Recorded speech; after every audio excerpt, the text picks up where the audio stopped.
ቁርአን ብቻ በቂ ነው ለሚሉ አካላቶች አይ ሐዲስም ግዴታ ያስፈልጋል የሚሉ አካላቶች የተለያዩ ጥያቄዎችን ሲያቀርቡላቸው እንሰማለን። ዛሬ ግን በግልባጩ ቁርአን ብቻ በቂ ነው የሚሉት አካላቶች ሐዲስም ግዴታ ያስፈልጋል ለሚሉት አካላቶች ጥያቄን አቅርበዋል። ጥያቄው ምን መሰላችሁ? ቢያንስ ሁሉም በሚባል መልኩ ኪታብ ያዘጋጁ ወይንም ሐዲስን ታሪክን የሰበሰቡ ሰዎች ረሱላችን ወደ አኼራ ካለፉ ከ250 ዓመት በኋላ ነው ሐዲሶች የተሰበሰቡት። እነዚህ ሐዲሶች ደግሞ በተለያዩ ቅዳጅ ነገሮች በአጥንት ላይ በወረቀት ላይ ተጽፈው ቆይተው እነዚህ ምሳሌ ቡኻሪ በሏቸው ኢማም አሕመድን በሏቸው ወደ አኼራ ካለፉ ከ250 ዓመት በኋላ በጥቅሉ 500 ዓመት ሆነ ማለት ነው። ከ500 ዓመት በኋላ ነው በመጽሐፍ ደረጃ ተደውነው ሊሰራጩ የቻሉት።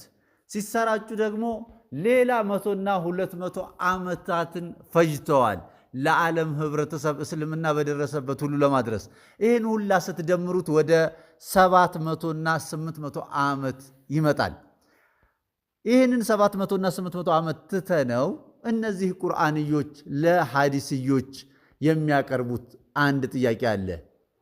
እስከ 250 ዓመተ ሂጅራ ድረስ ሐዲሶች በኪታብ መልኩ እስከተሰበሰቡበት ጊዜ ድረስ ሙስሊሙ ህብረተሰብ ሶላት ሲሰግድ የነበረው ወይንም ዙሁርን 4 ረካ አሱር 4 ረካ ሲሰግድ የነበረው በምን መረጃ ነበር የሚል ጥያቄ ያቀርባሉ።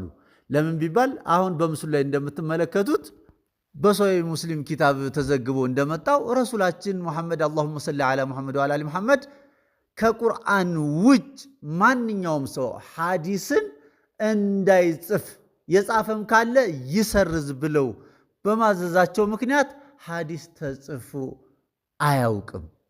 እነ ቡኻሪ ሙስሊም ከመጡ በኋላ ግን 250 ዓመተ ሂጅራ ላይ ሐዲስ ሊጻፍ ችሏል። ዋናው ትልቁ ጥያቄ ምንድነው?